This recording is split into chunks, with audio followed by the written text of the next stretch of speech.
There has been somebody who's been working behind the scenes. He's been doing it not just in Manipur, he's done it in Assam and he's done it in Arunachal Pradesh as well. The convener of the Northeast Democratic Alliance, formerly with the Congress, but now very much a power to reckon with in the northeast of the country. Hemanta Biswa Sarma joins us now live. Thank you very much, sir, for being with us. Would it be true to say that, whatever has happened in Manipur today is to a large extent because of what you've been doing in the background for several years, not just months? Not like that. Today is a very historic moment for us because BJP had no representation in the assembly, in the last assembly. From 0 we become 21, and from 21 we have formed a government. And all credit goes to the workers of the BJP in Manipur, peoples of Manipur, and the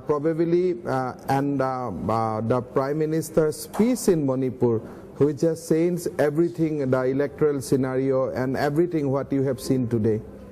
But sir, but tell us about the fact that we see the BJP winning so heavily now in the northeast of the country. Is this driven by your personal determination to ensure that the Congress is essentially finished in the northeast? You are a strong Congress leader yourself. You were very close to the former Congress Chief Minister in Assam, Tarun Gogoi. You fell out with him in a massive way. Are you now acting in terms of getting rid of the Congress? Is that your core agenda? No, my core agenda is to bring Northeast to the level of other developed states of our country. So this will not happen till we integrate Prime Minister Modi's vision or translate his ideas into the Northeast. Now, how we can do that?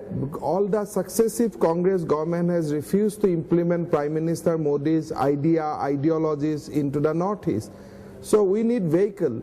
The state governments will be the vehicle to translate those ideas.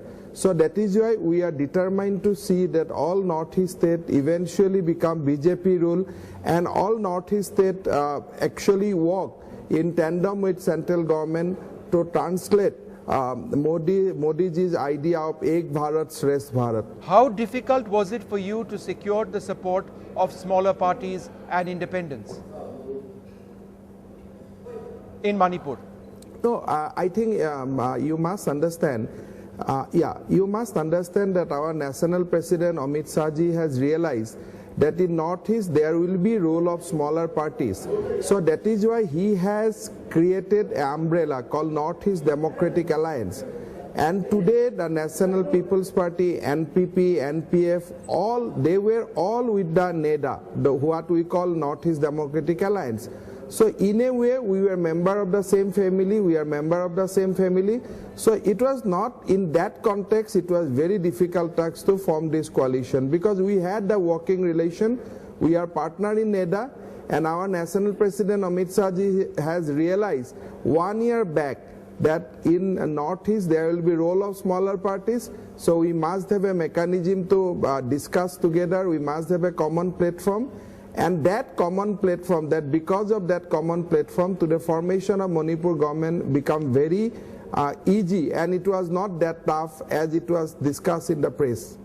All right, Hemanta Biswa Sarma, thank you very much for speaking to us, understating as he usually does his role, but I think everybody in the northeast, certainly in Manipur, knows just what a major factor he has been in that election process in Manipur. Thank you very much for being with us. Well, joining us now, Gaurav Gogoi, Lok Sabha MP of the Congress Party. We are also joined by GVL Narasimha Rao of the BJP and Soli Sorabji, the former Attorney General of India. I'd like to thank all of you very much for being with us. Gaurav, I must ask you a tough question right up.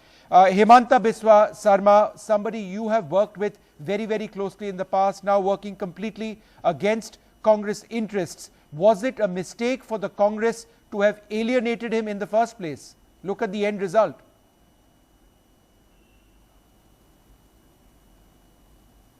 I think every man is in control of his, or every woman is in control of her own destiny.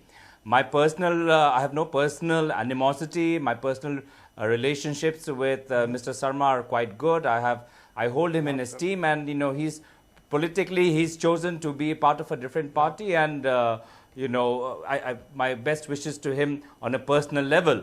But in the Congress party, we always were grooming young people in Assam. He was one of the many, and it is in his, and at one point of time, he even got, the deputy chief minister position during a, process of negotiations, but his group could not allow him. I think he got some very bad advice, which led to him moving away from the party. But he's interested in finishing the Congress for the Congress party, we are and he seems to be doing that, what you see in Manipur.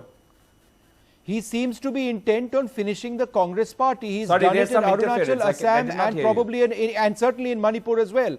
We may be overstating his role. The Prime Minister, Amit Shah, they've certainly had a role. But let's look at the role. But just for a moment, if we look at Himanta Biswa Sarma, he has had a massive role in getting all of these small parties against the Congress. You were the single largest party. And here you are, like in Goa, out of power. We live in a democratic country, Vishnu, and in the end, it's the people's wishes which result in any government.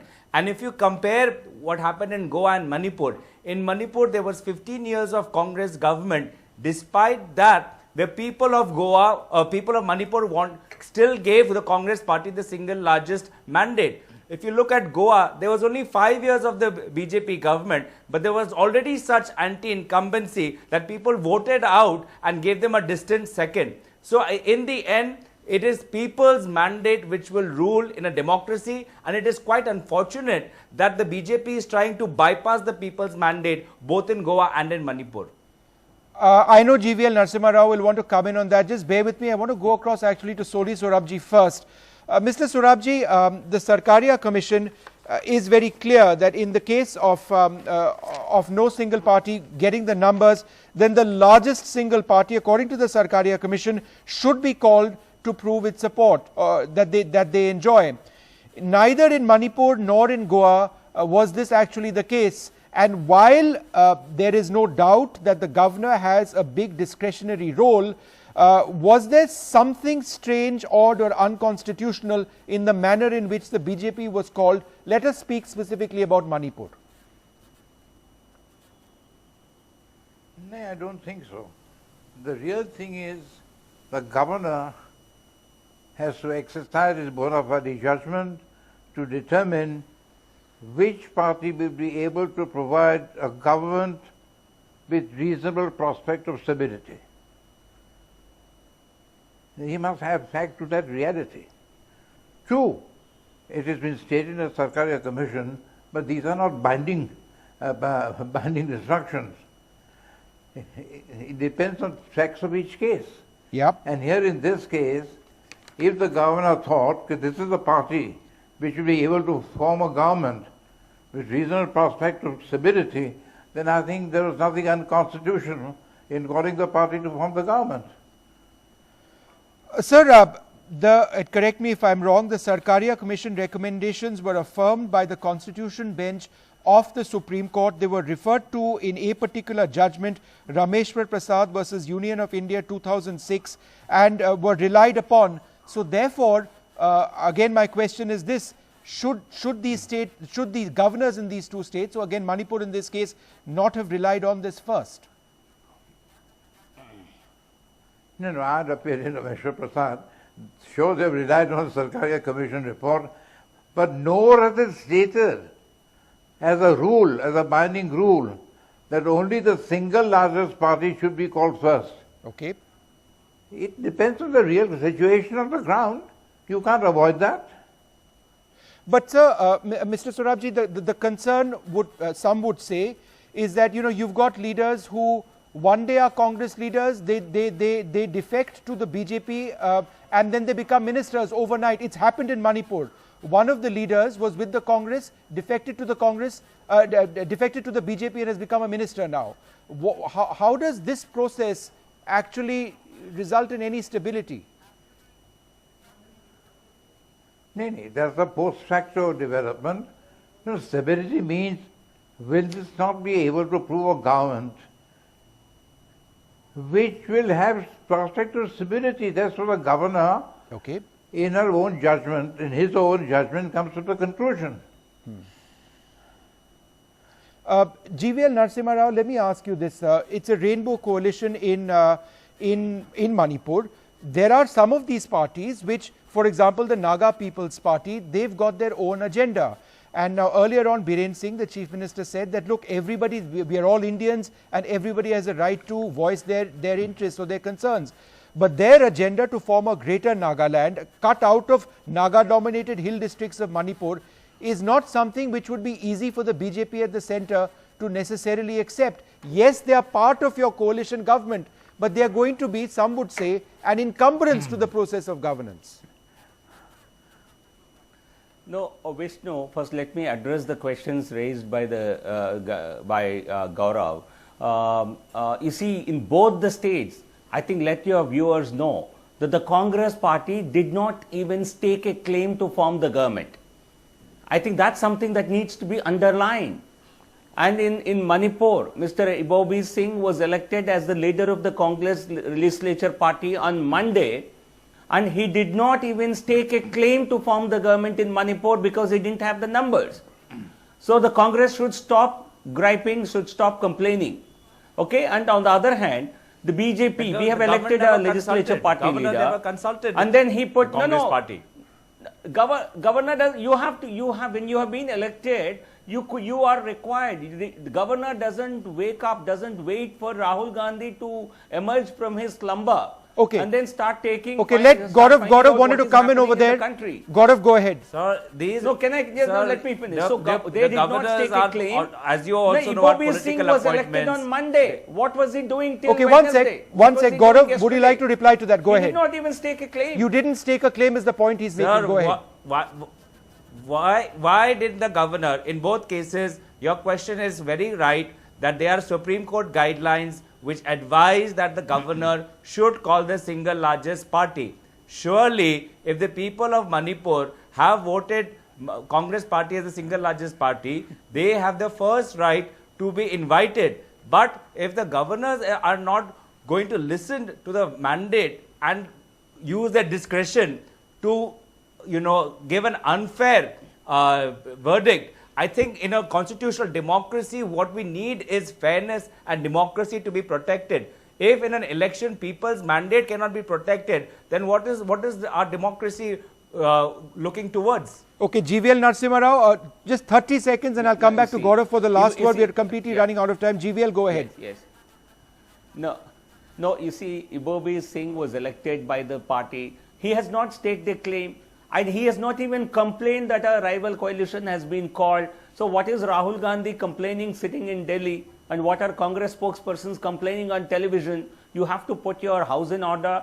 You must know, if you are not willing to form a government, if you don't even stake a claim, you will not be called. And in both the states, for your information, for your viewers' information, the BJP secured more votes than the Congress. Okay. And in Manipur, from 0 seats to 21 seats. Okay. And we got in fact, BJP CM and Goa lose them. All right. Last running out of time. Gaurav, last word to you, Gaurav. If the BJP is so popular in Manipur, and they are all part of NPP and NPF, if the BJP is so popular, then why did they come second in Goa and Manipur? Why did their BJP CM lose in Goa, but the Congress Chief Minister won in Manipur? BJP faced anti-incumbency after 5 years and came second in Goa, but Congress, even after 15 years, got the people's confidence to emerge as the single largest party. Clearly, the people's mandate in a fair democracy has been stolen by the BJP. Nobody wants to touch the Congress all right. Party. Well, let us. Well, I think it's over now. Both in Goa and in Manipur, there is a new government.